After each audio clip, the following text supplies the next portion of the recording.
Okay, no. So it but really if you're doesn't. against Israel, it means you got to kill the Jews. I mean, from the river to the sea, Palestine will be free. Means free of Jews. That's what it means. You know what? Something that the public don't know, that most of the atrocities that happened on October 7 was not only committed by Hamas. Hamas came first, and Hamas operatives were there. But then the waves of civilians, those are the ones, most of the rape and kidnapping that happened, it was on the hands of what so-called civilians. Yeah. In Gaza. Yeah. Yes. And we saw how also what so-called civilians treated the hostages on their way into Gaza, even the corpses. If that's the case, when Israel wins, and it's going to win, it's going to wipe out Hamas, what should it do after that with Gaza? What are you going to do with all these people who are involved? They're implicit. They were participants in this horror. What should be done? Given there are 49 countries in the world that are Muslim majority countries in the world, and not one of them is offering or has offered to accept Gazan refugees. They know better, right? Listen, it's even Israel, without doing this, has been accused of ethnic cleansing and the displacement of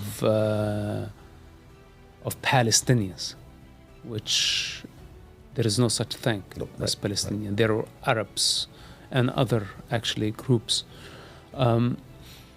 Now it looks like we are dealing with a community or a society, sub-society, subdivided with subdivisions for like eternity. They are all conflicted without leadership that have failed terribly of coexisting with the Jewish neighbors.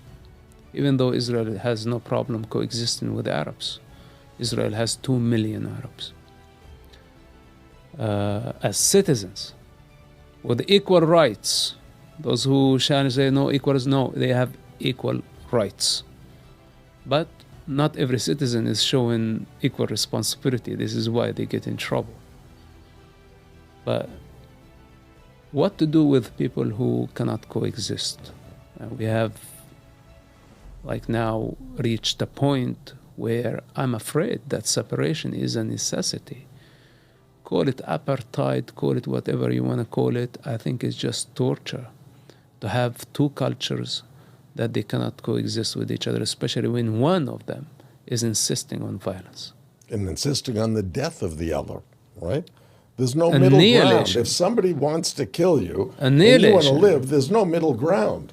Annihilation. But then also, if you want to kill, killing is something. How can you explain the raping?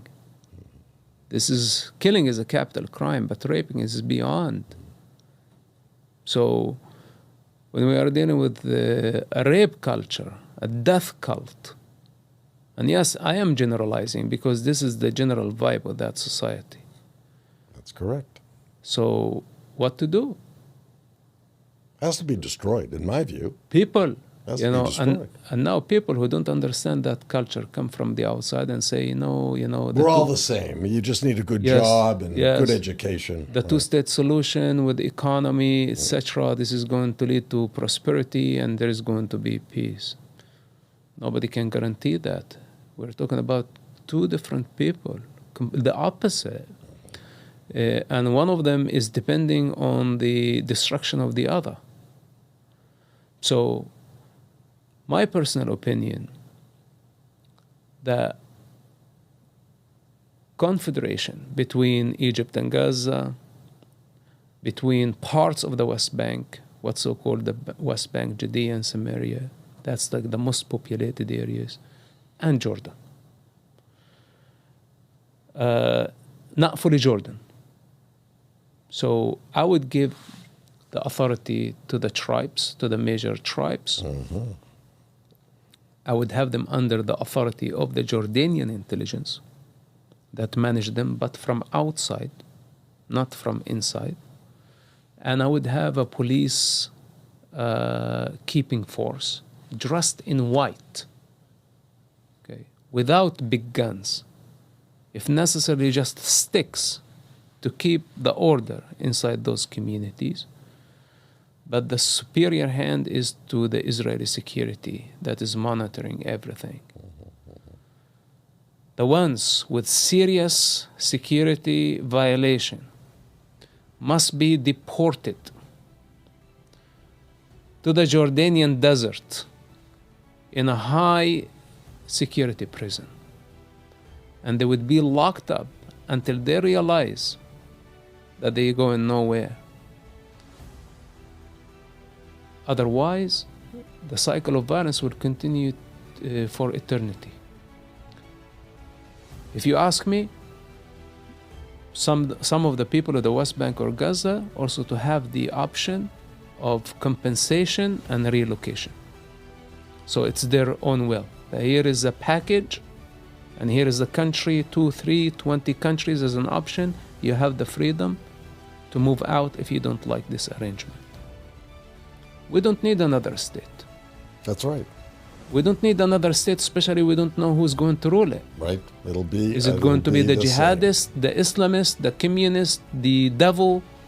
It's something that is not worth risking anymore.